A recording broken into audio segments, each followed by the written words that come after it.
మామూలుగా అయితే మా ఊరి నుంచి భీమవరం రావడానికి జస్ట్ 40 నిమిషాలు మాత్రం టైం పడుతుంది. కాకపోతే షాప్ దగ్గరికి వెళ్ళడానికి అయితే మాత్రం రెడీ అయ్యి కూర్చున్నాను. ఈ లోపల ఒక డౌట్ అయితే వచ్చింది.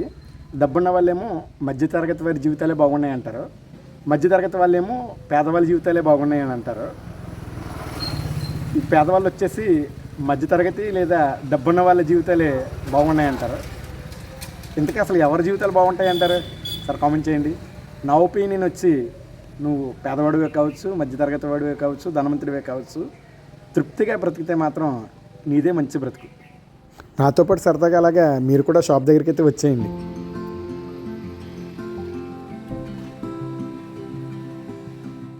షాప్ దగ్గరికి అయితే వచ్చి కూర్చున్నాను.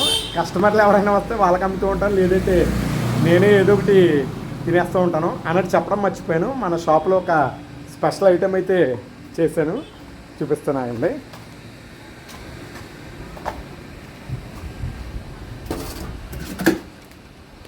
పుచ్చకాయ జ్యూస్. ఇది మన షాప్లో స్పెషల్ అన్నమాట. చేసిన కొన్ని నిమిషాలకే సగం పైన జ్యూస్ అయితే అయిపోయింది. ఎందుకంటే చాలా న్యాచురల్గా చేస్తుందండి. అందులో పుచ్చకాయ, సబ్జా గింజలు, చక్కెర మాత్రం వాడతాం. ఇంకా చాలా న్యాచురల్గా చేస్తామన్నమాట. దానివల్ల ఎక్కువగా సేల్ అవుతూ ఉంటుంది మన షాప్లో.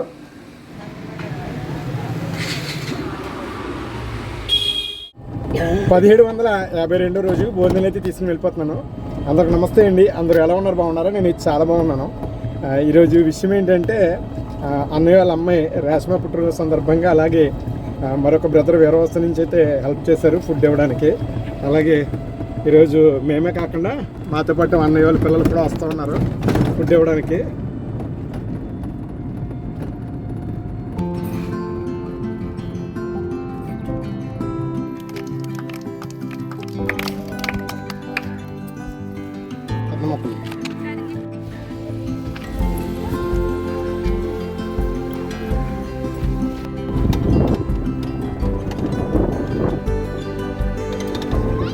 బాయ్.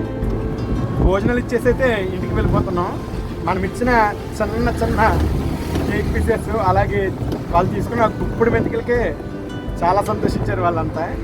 ఇక మా సంతోషం అయితే మాటలతో చెప్పలేము.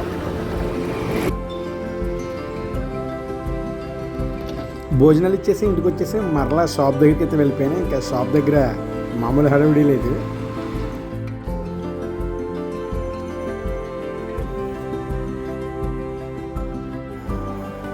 షాప్ దగ్గర మంచి హడావిడిగా జ్యూసులు చేస్తూ ఉంటే ఈ లోపల ఫోన్ అయితే వచ్చింది. ఒక డెలివరీ పేషెంట్కి పెయిన్స్ వస్తేనే ఆటోలో భీమవరం తీసుకుని వెళ్ళాలని. ఇప్పుడు భీమవరం అయితే వెళ్ళడానికి వెళ్తున్నాను. ముందుగా మన ఆటోని తీసుకుని సో ఆ డెలివరీ పేషెంట్ ఎక్కించుకుని భీమవరం వెళ్ళాలి.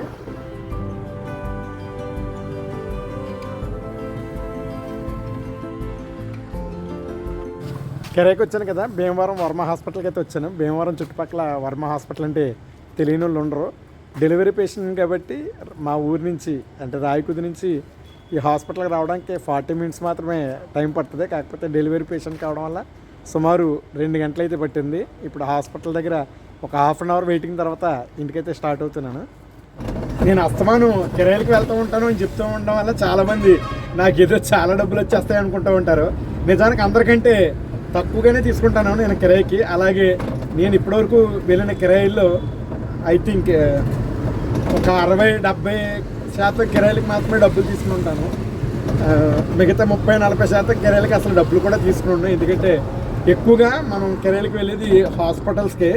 సో కాబట్టి ఇంకా హాస్పిటల్ పేషెంట్స్ అంటే తెలియదే ఉంది, హాస్పిటల్లోనే చాలా దండుకుంటారు. కాబట్టి సో కొద్దిగా ఇబ్బందులుగా ఉండేటువంటి వారి దగ్గర అయితే మాత్రం కిరాయికి డబ్బులు కూడా తీసుకోము.